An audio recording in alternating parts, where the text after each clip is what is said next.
Sa kasalukuyan po ay wala pa rin tayong binabantayan na LPA o bagyo sa loob at labas ng ating Philippine Area of Responsibility, bagamat asahan pa rin po natin ang mga pagulan sa ilang bahagi po ng ating bansa, particularly dyan po sa may Southern Luzon, Visayas at Mindanao, dulot po ng epekto ng easterlies, pati na rin po ng Intertropical Convergence Zone.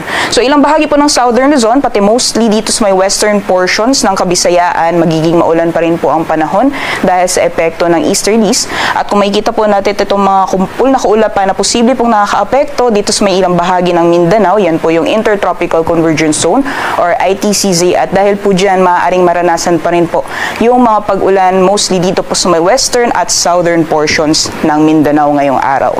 Samantalang dito naman po sa nalalawing bahagi ng Luzon ay maaliwalas naman po yung panahon ngayong araw. Kung may mga pag-ulan man ay panandalian lamang po ito ng mga pagbuhos ng ulan dulot po ng northeast monsoon, mga pag-ambon dahil sa epekto ng northeast monsoon sa may bahagi ng northern Luzon.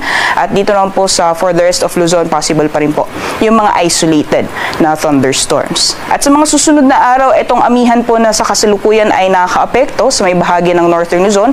Unti-unti po yung hihina at iiral po muli ang easterlies sa malaking bahagi po ng ating bansa. At dahil po sa easterlies, asahan po natin sa darating na linggo or ngayong linggo ang mainit na panahon sa malaking bahagi po ng ating kapuluan.